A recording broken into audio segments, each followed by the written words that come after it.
మీకు ఒకటి తెలుసా? చాట్ జీపీటీకి డేటాబేస్ ఉండదు. సో మీరు ఒక క్వశ్చన్ అడిగారు, యాపిల్కి ఫౌండర్ ఎవరు అని. స్టీవ్ జాబ్స్ అని దానికి ఎలా తెలుస్తుంది? సో దాన్ని ట్రైనింగ్ చేసినప్పుడు దానికి డిఫరెంట్ డిఫరెంట్ వెబ్సైట్స్ నుంచి డేటా ఇస్తారు కదా. ఆ డేటాలో ఇట్ విల్ ఐడెంటిఫై ప్యాటర్న్స్. అంటే ఫస్ట్ ఆ డేటా చదివినప్పుడు ఒక్కొక్క వర్డ్కి ఒక్కొక్క నంబర్ ఇచ్చుకుంటూ పోతుంది.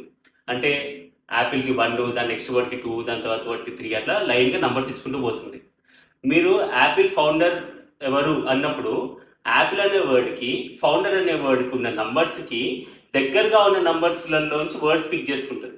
అంటే ఫర్ ఎగ్జాంపుల్ ఒక పారాగ్రాఫ్లో Apple founder is Steve Jobs అని ఉందనుకోండి, అప్పుడు యాపిల్కి ఫౌండర్కి దగ్గరగా ఉన్న స్టీవ్ జాబ్స్. సో అట్లాంటి వర్డ్స్ని కలెక్ట్ చేసుకుని దాని నుంచి మీకు ఆన్సర్ ఇస్తుంది. ఇప్పుడు ఈ నంబర్స్ అన్ని ఎక్కడ స్టోర్ అయి ఉంటాయి? ఈ నంబర్స్ అన్ని ఒక పెద్ద ఫైల్, ఒక 800 GB టు 1 TB ఫైల్లో అన్ని నంబర్సే స్టోర్ అయి ఉంటాయి. ఇప్పుడు మీరు ఆ ఫైల్ ఓపెన్ చేసి ఈ యాపిల్ ఫౌండర్ స్టీవ్ జాబ్స్ అని ఎక్కడ ఉందని చూడడం అంటే చూడలేరు, ఎందుకంటే ఆ ఫైల్ మొత్తం ఓన్లీ నంబర్సే ఉంటాయి.